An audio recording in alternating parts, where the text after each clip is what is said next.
দীর্ঘ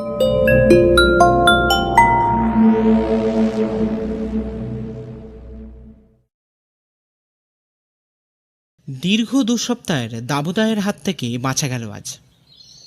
কালবৈশাখীর ঝড়ের ঠান্ডা হাওয়ার শীতলতা গ্রাস করেছে শরীর আর মনকে। ব্যোমকেশ যে কিভাবে এই বিপর্যয়ের মধ্যেও বাঁধের ওপর দাঁড়িয়ে আছে কে জানে।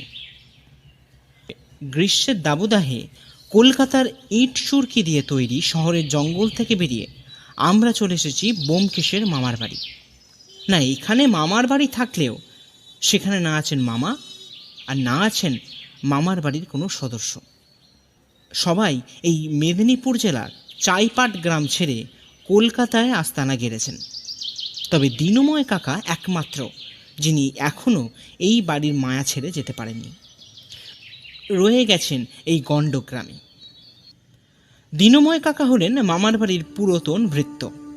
তবে এতদিন এই বাড়িতে থাকতে থাকতে তিনি এই বাড়িরই একজন অন্যতম সদস্য হয়ে গেছেন। ব্যোমকেশ আর আমি আজ বিকালে গ্রামের বাঁধের ধারে ঘুরতে চলে আসি। দুপুরে গরম থাকলেও মাটির বাড়িতে থাকার দৌড়াতে গরম ততটা লাগেনি। বিকালের দিকে ব্যোমকেশ বলে, চলো অজিত, একবার বাঁধের ধারটা ঘুরে আসি। বহু পুরাতন স্মৃতি জড়িয়ে আছে ওই বাঁধের সঙ্গে। তাই আমিও বেরিয়ে পড়ি ব্যোমকেশের সাথে। এই জায়গাটার বাম পাশ দিয়ে বয়ে চলেছে রূপনারায়ণ নদ, আর বাম পাশে লোকবসতি, আর এদের ঠিক মাঝখান দিয়ে সীমান্ত বরাবর এগিয়ে চলেছে এই নদী বাঁধটা। এমনিতেই জায়গাটা অত্যধিক সুন্দর, তার উপর এখানে একটা বিশেষ জিনিস আমার নজর বারবার কেড়ে নিচ্ছে। এখানে বাঁধের ডান দিকে যে সমস্ত বাড়িগুলো রয়েছে তাদের বাড়ি ঢোকার রাস্তাটা কিন্তু ছাদ থেকে। অবশ্যই এর কারণ ব্যোমকেশের থেকে জিজ্ঞাসা করাতে সে বলে, বন্ধুবর, তুমি শুধুই বাড়িতে ঢোকার রাস্তাটাই দেখলে, একবার বাঁধের ধার বরাবর বাড়িগুলোর একতলার দিকে তাকিয়ে দেখো তো, তাহলে সব বুঝতে পারবে ভাইয়া। আসলে এখানে আগে খুব বন্যা হতো, তাই গ্রামের মানুষরা রূপনারায়ণের বর্ষার জল থেকে বাঁচতে সবাই মিলে এই দোতলার সমান বাঁধ সৃষ্টি করে। তাই বাড়িগুলো নিচু হয়ে যায়, আর অগত্যা ছাদ থেকেই বাড়িতে ঢোকার রাস্তা করতে হয়। আর শুধু এই নয়, এই গ্রামের আশেপাশের সব বাড়ি তৈরির সময় একতলা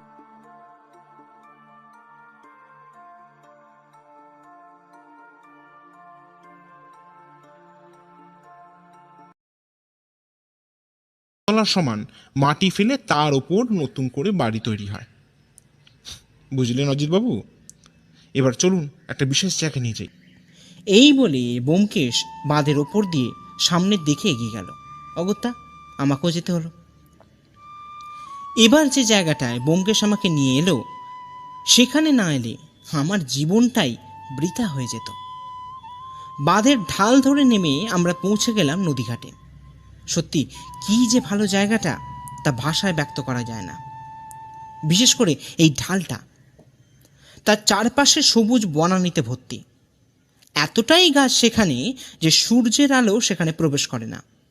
কিন্তু সব ভালোর মধ্যেই মুশকিল হলো আকাশের উত্তর পশ্চিম কোণে কালো মেঘ জড়ো হয়েছে। শহরে থাকলে এই মেঘ দেখে ভালো লাগলেও এই গণ্ডগ্রামে ফাঁকা মাঠের ধারে নদী বাঁধে ঘুরতে এসে এই মেঘ দেখে মোটেও ভালো লাগছে না আমার। ব্যোমকেশকে বললাম, ব্যোমকেশ, এবার কেটে পড়া যাক, নাহলে এক্ষুনি এখানে বিপদে পড়ে যাব। মাথা গোজার জায়গা কিন্তু কোথাও কি নেই, তাই চলো এবার। ব্যোমকেশ আমার কথায় রাজি হলো, কিন্তু ভাগ্যে বিপদ থাকলে তা খণ্ডাবে কে? রাস্তায় আস্তে আস্তে প্রবল ঝড়ের সম্মুখীন হলাম। কোনো মতে নিজেদের বাঁচিয়ে যখন ঘরে পৌঁছালাম, তখন আমরা দুজনে পুরোপুরি ভিজে গেছি। এখন ব্যোমকেশ আর আমি ঘরে বসে আছি। বৃষ্টি আগেই থেমে গেছে, চারপাশ অন্ধকার। হঠাৎ দিনুময় কাকা এসে ব্যোমকেশকে বলে, দাদা বাবু, তোমার সাথে ছোট কর্তা দেখা করতে এসেছেন। ব্যোমকেশ সবাইকে প্রশ্ন করে, ছোট কর্তাটা আবার কে গো? এ গ্রামের জমিদারের ছোট ছেলে বাবা। তোমরা এসেছে শুনে উনি দেখা করতে আসেন, তোমরা এসো। এই বলে দিনময় কাকা বাইরে বেরিয়ে গেল। আমি আর ব্যোমকেশ তারপর বাইরের দালানে বেরিয়ে এসে যাকে দেখলাম তার বয়স 35 থেকে 40-এর ভেতর। পরনে সাদা পাঞ্জাবি আর পায়জামা, চেহারায় জমিদারি ভাব লক্ষ্য করা যায়। ব্যোমকেশ তাকে দেখে নমস্কার জানাতে তিনিও প্রতি নমস্কার জানালেন। আমরা চেয়ারে বসার পর ভদ্রলোক বললেন, নমস্কার ব্যোমকেশ বাবু, আমি নগেন্দ্রনাথ রায়, এই চাইপাটের জমিদার গগনেন্দ্রনাথ রায়ের কনিষ্ঠ পুত্র। আসলে একটা দরকারে আপনার কাছে ছুটে আসা ব্যোমকেশ বাবু। ব্যোমকেশ হাত দুটো বুকের কাছে মুড়ে বলে, হ্যাঁ বলুন না। আসলে তারপর আমার দিকে ফিরে ব্যোমকেশকে বলেন, আসলে ব্যোমকেশ বাবু, এটা খুবই ব্যক্তিগত ব্যাপার, তাই আপনি নিশ্চিন্তে বলতে পারেন। অজিত আমার বাল্য বন্ধু এবং কাজের সহকারীও বটে। বেশ। আসলে ব্যোমকেশ বাবু, আমরা এই চাইপাট গ্রাম আর আশেপাশের কিছু গ্রামের অর্থাৎ রায়চক, রায়দিঘি, তালমিশি, এই কয়েকটা গ্রামের আমরা জমিদার। আমরা জমিদার হলেও মানুষরা আমাদের বাবামশাইকে কোনো রাজার থেকে কম কিছু মানেন না। গ্রামবাসীর সুখ দুঃখের সঙ্গী হচ্ছে আমরা। সবকিছুই ভালোভাবেই চলছিল, বুঝলেন। এই বলে থেমে গেলেন তিনি। ব্যোমকেশ বলল, তাহলে আসলে আমাদের বাড়ির রথযাত্রা একটা উৎসবের মতন ব্যোমকেশ বাবু। কিছুদিন আগেই জগন্নাথ দেবের স্নান যাত্রা হয়ে গেছে, আর সামনের কিছুদিনের মধ্যে রথযাত্রাও আছে। তা সব কিছু সুন্দরভাবে আমার তত্ত্বাবধানে পরিচালিত হচ্ছিল। আসলে কি বলুন তো, এবারে আসলে এই প্রথম আমি এই দায়িত্বটা পেলাম, তাই বুঝতেই পারছেন কি যে এক বিষম দায়িত্ব আমার ওপর বদরে আছে, তা আপনাকে কথায় প্রকাশ করতে পারবো না ব্যোমকেশ বাবু। ব্যোমকেশ এবার প্রশ্ন করলো, আচ্ছা, আপনাদের বাড়ির জগন্নাথ দেব কি রথযাত্রা শেষে আপনাদের বাড়িতেই ফিরে আসেন না অন্য কোথাও? না না ব্যোমকেশ বাবু, যাত্রা শেষে আবারও আমাদের জমিদার বাড়িতে ফিরে আসেন আমাদের গৃহদেবতা এবং কুলদেবতাও বটে জগন্নাথ দেব। আবারও উল্টো রাতে গোটা গ্রামের পরিদর্শন করে নিজ মন্দিরে ফিরে যান জগন্নাথ দেব। বেশ, তা তো বুঝলাম, কিন্তু সমস্যাটা কোথায় নগেন্দ্রনাথ বাবু? ব্যোমকেশ এবার চেয়ারে হেলান দিয়ে বলে উঠল, এবার দিনু কাকা চা নিয়ে আসেন, তারপর টেবিলে চায়ের কাপ নামিয়ে চলে যান। নগেন্দ্রনাথ বাবু এবার চায়ে চুমুক দিলেন, তারপর রুমাল বার করে ঘামটা মুছলেন। দেখে বোঝা যাচ্ছে তিনি বেশ বিপদে আছেন, না হলে এই বৃষ্টির শীতল রাতে নগেন্দ্রনাথ বাবু ঘাম মুছতে হতো না। নগেন্দ্রনাথ বাবু এবার বললেন, আসলে ব্যোমকেশ বাবু, আমাদের বংশের একটা নিয়ম আছে। কি নিয়ম? আমাদের গৃহদেবতা মানে জগন্নাথ দেব স্নানযাত্রা মিটে যাওয়ার পর ওনার মস্তকে একটা দামি হিরে খচিত মুকুট ধারণ করানো হয়, এবং সেই মুকুট ধারণ করানো থাকে উল্টো রাতের পর্যন্ত। এবং এই স্নানযাত্রার পর জগন্নাথ দেব নিজের মন্দির ত্যাগ করে আমাদের অন্দরমহলের মন্দির অর্থাৎ আমাদের ঠাকুর ঘরে উনি স্থান গ্রহণ করেন। মন্দির কি আপনাদের গৃহ সংলগ্ন? হ্যাঁ ব্যোমকেশ বাবু, আমাদের গত 4 পুরুষ ধরে এই জগন্নাথ দেবের সেবা করে চলেছি, এবং তার সঙ্গে এই রথযাত্রাও বটে। আর হিরে খচিত মুকুট ধারণটা? হ্যাঁ ব্যোমকেশ বাবু, এটা আমাদের পূর্বপুরুষের রীতি বলতে পারেন। ব্যোমকেশ এবার একটু ভেবে বলে, কিন্তু এখানে আমার কি করার আছে নগেন্দ্রনাথ বাবু, সেটা একটু পরিষ্কার হলো না। আছে আছে ব্যোমকেশ বাবু আছে। আপনাকে যে হীরের কথা বললাম না এতক্ষণ, সেটা চুরি হয়ে গেছে। মানে? হ্যাঁ ব্যোমকেশ বাবু, আসলে স্নান যাত্রার পর প্রভু জগন্নাথকে হিরে খচিত মুকুট পরিয়ে আমরা অন্দরমহলের ঠাকুর ঘরে নিয়ে আসি। সব ঠিকঠাকই দেখে আমি ঠাকুরঘরের দরজা বন্ধ করে দিই। পরদিন সকালে খবর পাই হিরে আর নেই। মানে মুকুটটা তো আছে, কিন্তু তাতে হিরের টুকরোটা নেই। আচ্ছা, আপনার ঠিক মনে আছে যে আপনি দেখেছিলেন? হ্যাঁ ব্যোমকেশ বাবু, শুধু আমি কেন, বাড়ির চাকর বাকররাও দেখেছে, আমার মা দেখেছেন। এবার আমাকে এই মুশকিল থেকে বাঁচান ব্যোমকেশ বাবু। রথযাত্রার আগে যদি হিরে না পাই তাহলে বাবা মশাই আমাকে ছাড়বেন না, গলা ধাক্কা মেরে বাড়ি থেকে বার করে দেবেন। এই বলে চুপ করে গেলেন নগেন্দ্রনাথ বাবু। ব্যোমকেশ প্রশ্ন করল, আচ্ছা, আপনি পুলিশ জানাননি? একদমই নয় ব্যোমকেশ বাবু, বাবা মশাইকে জানানো যাবে না। উনি জানলে আমায় একবারে আস্ত রাখবেন না, আর তাছাড়া গ্রামবাসীরও আমাকে গ্রাম ছাড়া করবে। তবে মা পুরো ব্যাপারটা জানেন। আপনি এই গ্রামে এসেছেন শুনে আমি ছুটে আসি আপনাকে এই ব্যাপারটা খুলে বলার জন্য। এবার আমাকে বাঁচান ব্যোমকেশ বাবু। ব্যোমকেশ কিছুক্ষণ চুপ থেকে বলে, ভারী বিপদে ফেললেন নগেন্দ্রনাথ বাবু। সময়ও খুব কম, তার উপর তদন্ত লুকিয়ে করতে হবে। বেশ, একবার আপনাদের বাড়িটা ঘুরে দেখতে হবে নগেন্দ্রনাথ বাবু। বেশ, তো কালকেই আসুন না, আর সময় থাকলে লাঞ্চটা ওখানেই করবেন। তবে একটাই কথা ব্যোমকেশ বাবু। আমাদের পরিচয় গুপ্ত রাখতে হবে, তাই তো? হ্যাঁ ব্যোমকেশ বাবু। বেশ, আপনি নিশ্চিন্তে রাজবাড়ি ফিরে যান। কাল সকালবেলা আমি আর অজিত পৌঁছে যাব। আমাকে বাঁচালেন ব্যোমকেশ বাবু। তাহলে এবার আমি আসি, নমস্কার।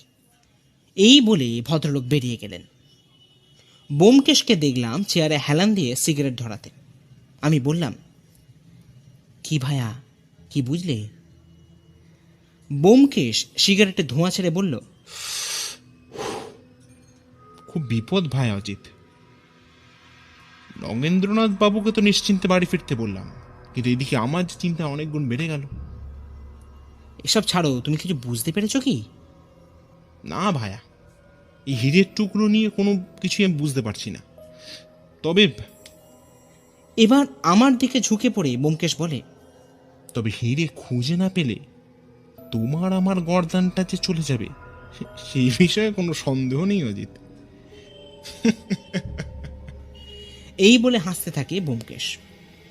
আমি মনে মনে ভাবতে থাকি, ব্যোমকেশ যতই আমাকে ভয় দেখাবার চেষ্টা করুক না কেন, এই হিরে যে রথযাত্রার আগে এসে খুঁজে বার করবে সেই বিষয়ে আমার কোনো সন্দেহ নেই। এখন সকাল 9টা বাজে। আমি আর ব্যোমকেশ পদব্রজে বেরিয়ে পড়ি চাইপাট রাজবাড়ির উদ্দেশ্যে।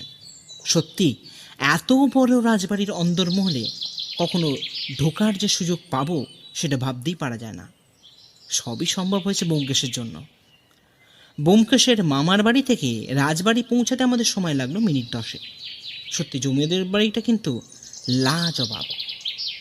বাড়ির সামনেই ডান দিকে লক্ষ্য করলাম জগন্নাথ দেবের বিশাল বড় মন্দির। তবে সেখানে দৌড় বন্ধ। তারপর লোহার গেট টেনে ভেতরে প্রবেশ করলাম। গেট থেকে গাড়ি বারান্দা বরাবর নুড়ি পাথর বিছানো রাস্তা দিয়ে হেঁটে যখন দরজার সামনে পৌঁছালাম, তখন দেখলাম নগেন্দ্রনাথবাবু বাড়ির ভেতর থেকে বেরিয়ে আসছেন। আমাদের কাছে এসে বললেন, নমস্কার আপনাদের, আসুন আসুন, ভেতরে আসুন। তবে মনে আছে নগেন্দ্রনাথ বাবু, আমরা আপনার বন্ধু, কলকাতায় থাকি, রথযাত্রার মামার বাড়ি আসি, তাই এখানেও চলে আসি। নগেন্দ্রনাথবাবু স্বস্তি নিঃশ্বাস ফেলে বললেন, বেশ, আমাকে বাঁচালেন, তাহলে আসুন। প্রথমে আমাদের বৈঠকখানায় বসতে বললেন। তারপর সেখানে বসার সঙ্গে সঙ্গে কিছু জলযোগ চলে এলো। নগেন্দ্রনাথবাবু বললেন, ব্যোমকেশবাবু, আপনারা প্রথমে সামান্য জলযোগটা একটু সম্পন্ন করুন, তারপর ঠাকুরঘরে নিয়ে যাওয়া যাবে। এত খাবার দেখে আমি হতবাক হয়ে যাচ্ছি, কোনটা খাবো আর কোনটা বাদ দেবো। এমন সময় এক বৃদ্ধা ভদ্র মহিলা দরজার গোড়ায় এসে দাঁড়ালেন। নগেন্দ্রনাথবাবু এগিয়ে গিয়ে কী সব কথা বললেন, তারপর মহিলা ওখান থেকে চলে গেলেন। নগেন্দ্রনাথবাবু আমাদের কাছে আসতে ব্যোমকেশ প্রশ্ন করল, আপনার মা? ব্যোমকেশবাবু, আসলে মা কারোর সঙ্গে কথা বলেন না। ওই আপনাদের খোঁজটুকু নিয়ে চলে গেলেন। তা আমার প্রশ্নের কিছু উত্তর দেবেন তো? আমাকে ক্ষমা করবেন ব্যোমকেশবাবু, কিন্তু মাকে সব থেকে একটু দূরে রাখলেই ভালো। বেশ, আপনি যখন বলছেন তখন তা না হয়। এই বলে ব্যোমকেশ চুপ করে গেল। এরপর নগেন্দ্রনাথবাবু আমাদের নিয়ে এলেন ঠাকুর ঘরে। এই ঘরে ঢোকার আগে আমি দেখলাম দুজন প্রহরী দরজার সামনে পাহারা দিচ্ছে। তার দরজা খুলতে ভেতরে ঢুকে দেখি প্রভু জগন্নাথ, মা সুভদ্রা এবং বলভদ্র একটি রূপোর সিংহাসনে উপবিষ্ট। ব্যোমকেশ সেদিকে দেখে নগেন্দ্রনাথবাবুকে প্রশ্ন করে, আচ্ছা, এই সিংহাসনও কি আপনাদের পূর্বপুরুষদের তৈরি নাকি? আগে হ্যাঁ ব্যোমকেশবাবু, কিন্তু কেন বলুন তো? আসলে সিংহাসনের গায়ে যেরকম কাজ দেখা যাচ্ছে সেগুলো পুরাতন দিনেরই দেখে মনে হয়।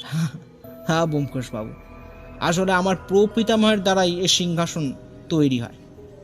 এরপর ব্যোমকেশ মূর্তিগুলো ভালো করে লক্ষ্য করলো, তারপর বলল, আচ্ছা, এখানে তো দেখছি জগন্নাথ দেব ছাড়া বাকি দুজনের মুকুটে দামি রত্ন আছে, তাহলে? এবার নগেন্দ্রনাথবাবু বেশ আফসোসের সুরে বললেন, সেটাই তো অবাক করা কথা ব্যোমকেশবাবু, আর তার জন্যই তো আপনার কাছে ছুটে যাওয়া। এবার আপনি দেখুন কিছু যদি করে বার করতে পারেন। দেখুন নগেন্দ্রনাথ বাবু, আমি তো চেষ্টা করবই, বাকিটা প্রভুর ওপর। এই বলে ব্যোমকেশ ঠাকুরঘরটা একবার ঘুরে ঘুরে দেখতে থাকে, তারপর সেখান থেকে বেরিয়ে সিঁড়ি দিয়ে নিচে নামতে থাকে। এমন সময় একটা চিৎকারের আওয়াজ পাওয়া যায় দোতলার একটা ঘর থেকে। ব্যোমকেশ দাঁড়িয়ে পড়ে, আর সঙ্গে আমরাও। এবার ব্যোমকেশ জিজ্ঞাসা করে, এটা কার চিৎকার নগেন্দ্রনাথ বাবু? লক্ষ্য করলাম নগেন্দ্রনাথবাবু ব্যোমকেশের প্রশ্ন শুনে প্রথমে চমকে গেলেন, তারপর নিজেকে সামনে নিয়ে বললেন, হ্যাঁ আসলে আসলে ব্যোমকেশবাবু, আপনাকে একটা কথা বলা হয়নি। কি নগেন্দ্রনাথ বাবু? ওটা আমার দাদার ডাক। মানে? হ্যাঁ, আসলে সব কিছুই ঠিকঠাক চলছিল ব্যোমকেশবাবু। হঠাৎ যে কি হলো, গত 6 মাস যাবৎ দাদা কাউকে চিনতে পারছেন না। ডাক্তারও দেখানো হলো, কিন্তু দিনে দিনে দাদা বদ্ধ উন্মাদে পরিণত হতে লাগলো। গ্রামবাসীরাও যাতে জেনে না যান সেই জন্য দাদাকে লুকিয়ে বন্ধ করে রাখা হয় ঘরের ভেতর। আর এই ঘটনার কিছুদিন পরই বাবামশাই শয্যাশায়ী হয়ে পড়েন। বহুদিন পর এই রথযাত্রা ঘিরে আমাদের গৃহে একটা আনন্দ নেমে আসে, কিন্তু দেখুন তো কী সব যে হয়ে গেল। এই বলে নগেন্দ্রনাথবাবু মাথা নিচু করে দাঁড়ালেন।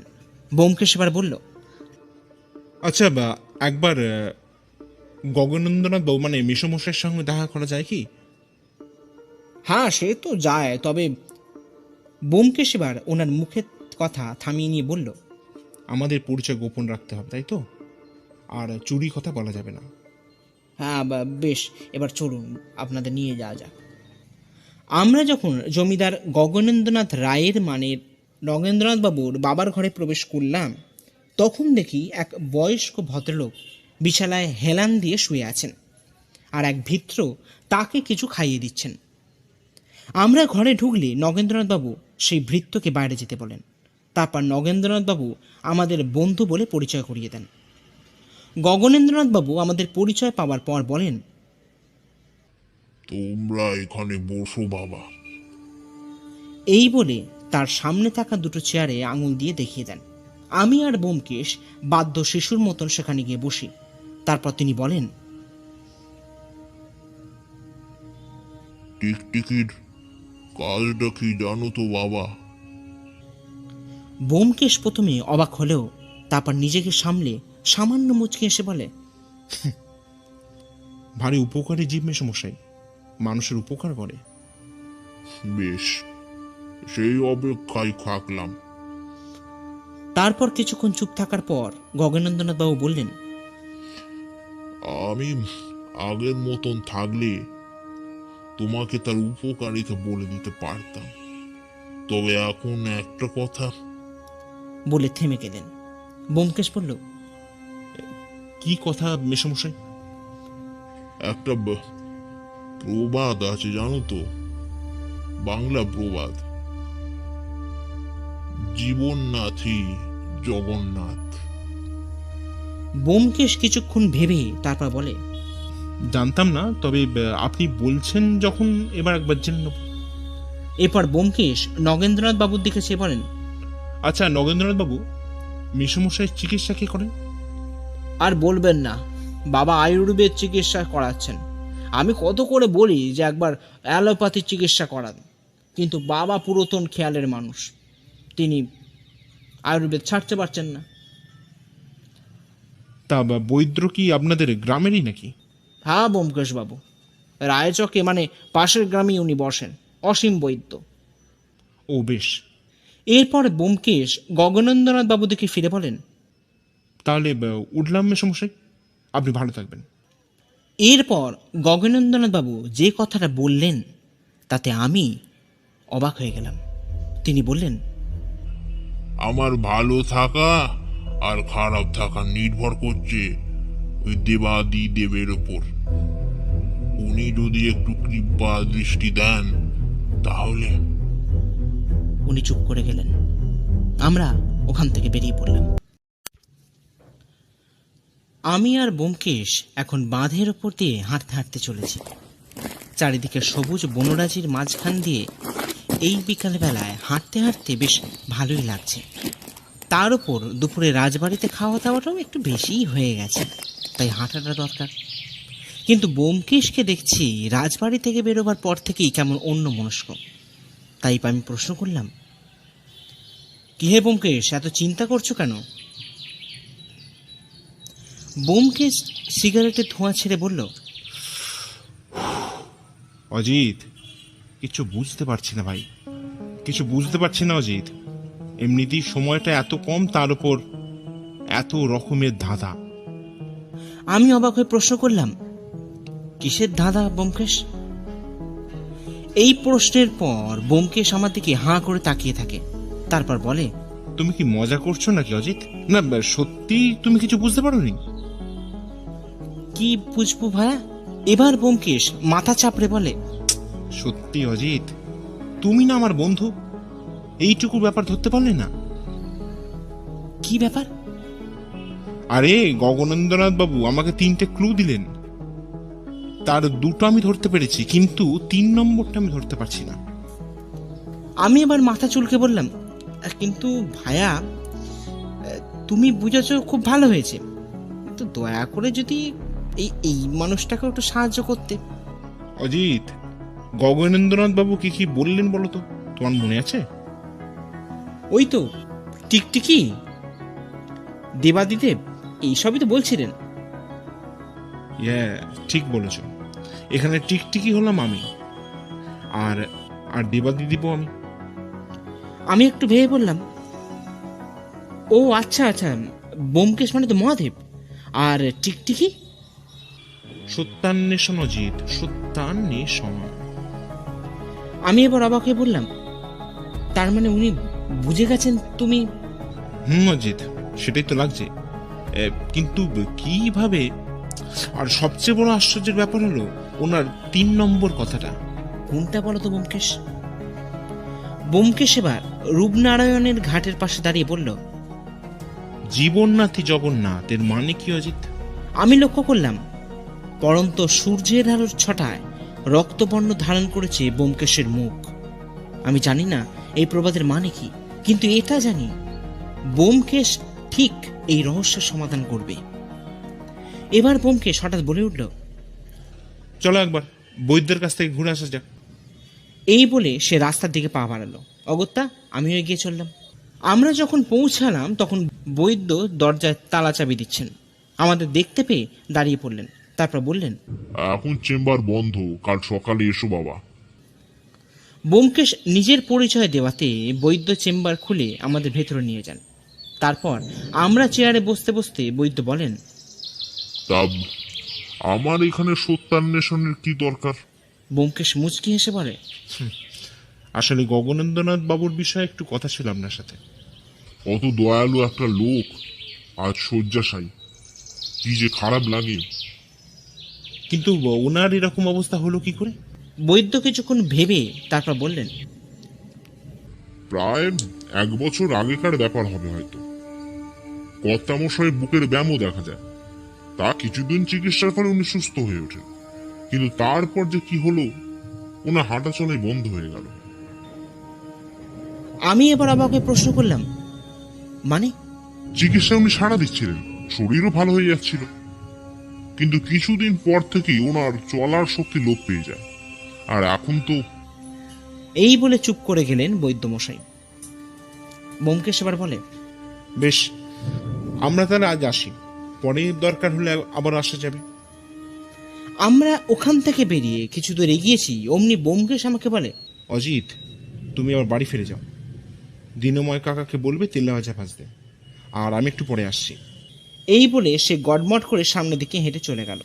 সত্যি ব্যোমকেশ যে কখন কি করে কিছুই বোঝা যায় না। সন্ধ্যা 8টা বেজে গেছে। ব্যোমকেশ আসছে না দেখে আমি গল্পের খসড়াটা নিয়ে বসেছি, কিন্তু কিছুতেই মন লাগাতে পারছি না। হঠাৎ পেছন থেকে ব্যোমকেশের গলার আওয়াজ পেলাম। কি বন্ধুবর, গল্প এগুলো নাকি ভেবেই চলেছ? আমি প্রশ্ন করলাম, কোথায় গিয়েছিলে ব্যোমকেশ? সেটা পরে বলবো, আগে বলো তো তেলে ভাজা কিছু রেখেছো নাকি সবই? না না, আছে আছে, আমি নিয়ে আসছি, দাঁড়াও। এই বলে আমি চেয়ার থেকে উঠতে যাব, ব্যোমকেশ বলে উঠল, ওসব ছাড়ো, এখন রাতে খেয়ে নেবো। আগে বলো তো আজকের ঘটনায় তুমি কি বুঝলে? আমি বললাম, দেখো ব্যোমকেশ, আমি না সত্যি কিছু বুঝতে পারছি না, সব কেমন তালগোল পাকিয়ে যাচ্ছে। ব্যোমকেশ এবার বলে, জীবননাথই জগন্নাথ অজিত, জীবননাথই জগন্নাথ। এই বলে সে চুপ করে গেল। আমি প্রশ্ন করলাম, মানে ব্যোমকেশ? না ছাড়ো, আর চলো তাড়াতাড়ি খেয়ে নিতে হবে। কেন?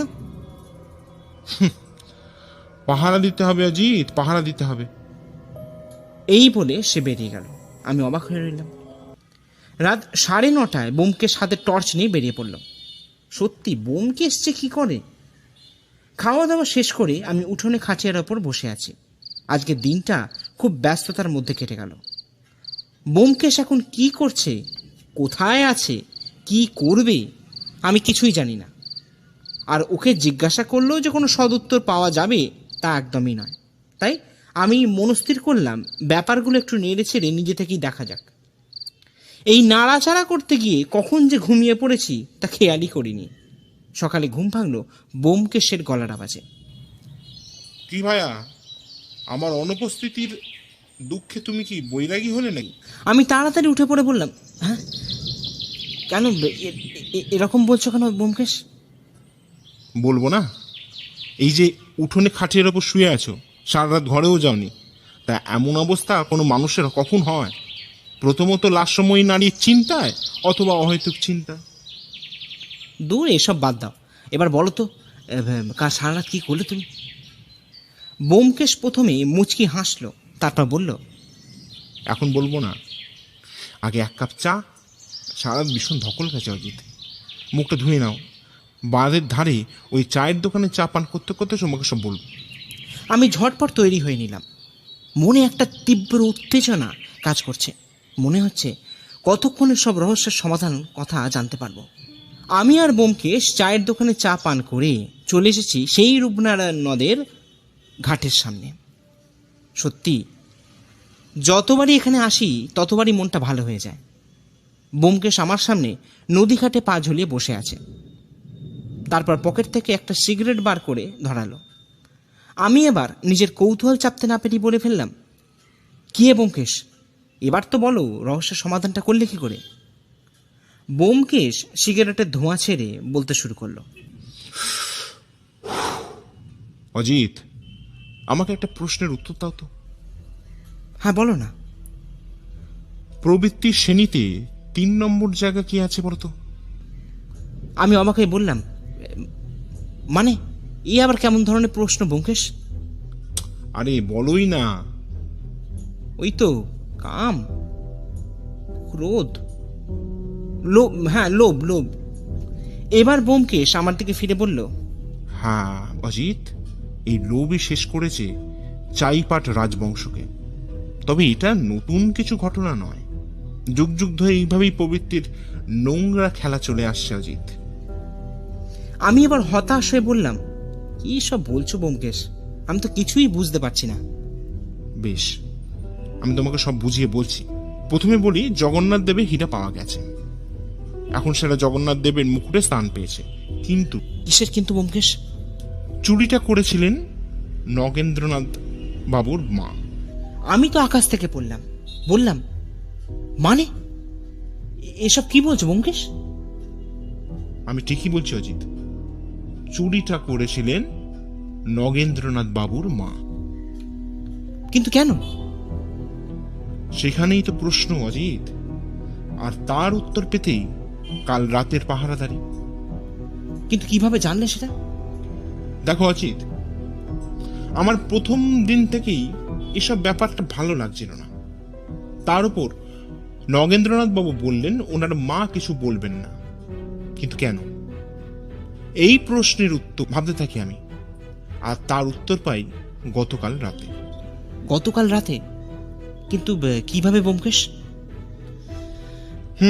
গতকাল রাতে আমি পুলিশের সাহায্য নিয়ে পাহারা দিই চাইপাট রাজবাড়ির চারধারে, আর লক্ষ্য করতে থাকি কোনো ঘটনা ঘটে কিনা।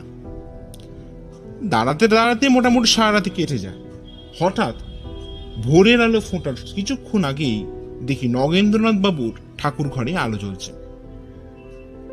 আমি রাজবাড়ির পাহারাদারকে বাঁচিয়ে এগিয়ে যাই ঠাকুর ঘরের দিকে, যাতে অপরাধীকে হাতে নাতে ধরতে পারি।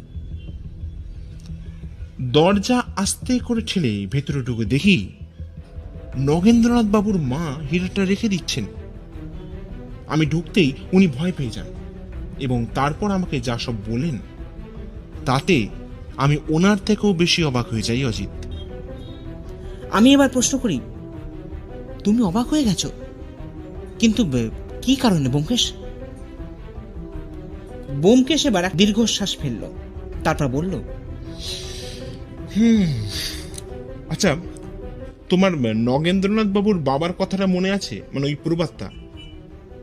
আমি একটু ভেবে বলি, হ্যাঁ মনে আছে তো। বেশ, কি বলো তো? ওই তো জীবননাথই জগন্নাথ। একদম ঠিক বলেছো ভাইয়া। আসলে উনি আমাদের একটা ক্লু দিয়েছিলেন, তবে অসমাপ্ত। বাকিটা ছেড়ে দেন আমার বুদ্ধি আর সততার উপর। আমি এবার বললাম, তুমি কি হেয়ালি করছো নাকি ব্যোমকেশ? আমি তো কিছুই বুঝতে পারছি না, একটু খুলে বলো না ভাইয়া। বেশ, শোন। গগনেন্দ্রনাথ বাবু মানে নগেন্দ্রনাথ বাবুর বাবা, এই পঙ্গু দশা করেন নগেন্দ্রনাথ বাবু নিজে। মানে? হ্যাঁ অজিত, নগেন্দ্রনাথ বাবুর মা আমাকে বলেন, আর এও বলেন নগেন্দ্রনাথ বাবুর দাদা মাথার ব্যামোর পেছনেও নাকি নগেন্দ্রনাথ বাবুর হাত আছে। কি নাকি একটা ওষুধ ওনাকে খাইয়ে ওরকম অবস্থা তৈরি করেছে। গগনেন্দ্রনাথ বাবু এবং তার স্ত্রী মানে নগেন্দ্রনাথ বাবুর বাবা এবং মা এসব জানতে পেরে যান। তাই গগনেন্দ্রনাথ বাবুকেও রোগের চিকিৎসার অজুহাতে বিষাক্ত গাছে শিকড় খাইয়ে দেন নগেন্দ্রনাথ বাবু, আর তিনি তাতেই পঙ্গু হয়ে যান। কিন্তু এসব করে ওনার লাভ কি ব্যোমকেশ? ওই যে বললাম ভায়া, লোভ। জমিদারির দায়িত্ব পাওয়ার লোভে প্রথমে দাদাকে মানসিকভাবে রোগী করে তোলেন, তারপর গগনেন্দ্রনাথ বাবু বাধা দিলেও তাকেও পঙ্গু করে তোলে, আর মাকে শাসিয়ে দেন যাতে মুখ বন্ধ রাখে। এদিকে নগেন্দ্রনাথ বাবুর মা এসব অন্যায় মেনে নিতে পারেন না, তাই ওই রথযাত্রায় পুরনো প্রথাকে হাতিয়ার করেই প্রতিশোধ নিতে চান তিনি। পরে নগেন্দ্রনাথ বাবু সব বুঝতে পেরে যান, আর ওনার মা কিছু ঘটার আগেই হিন্দিটা যথাস্থানে রেখে দিতে চান, আর এই সত্যান্বেষীর চোখে পড়ে যান। কিন্তু ব্যোমকেশ, বৈদ্য কি এসবের সঙ্গে যুক্ত নাকি? ব্যোমকেশ আমার কথা থামিয়ে বলে, আরে না না, উনি কিছুই জানতেন না।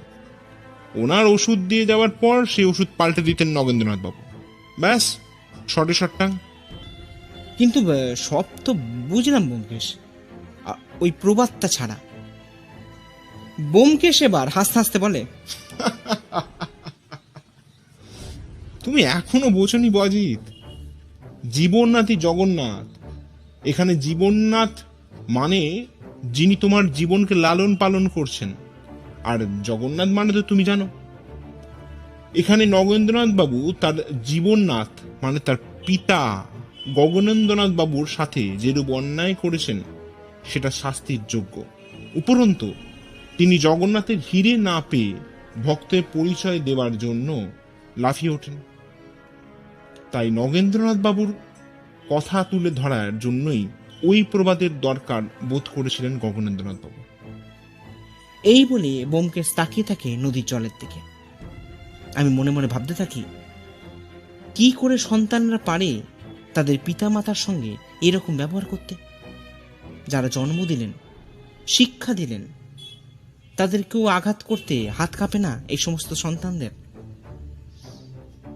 তারপরই নজর পড়ে ব্যোমকেশের দিকে, আর ভাবি, এই জন্যই ব্যোমকেশের মতন সত্যান্বেষী দরকার প্রকৃত শিক্ষাটা কি সেটা চোখে আঙুল দিয়ে আমাদের দেখিয়ে দিতে। আর এটাই তো ধর্মের মূল কথা।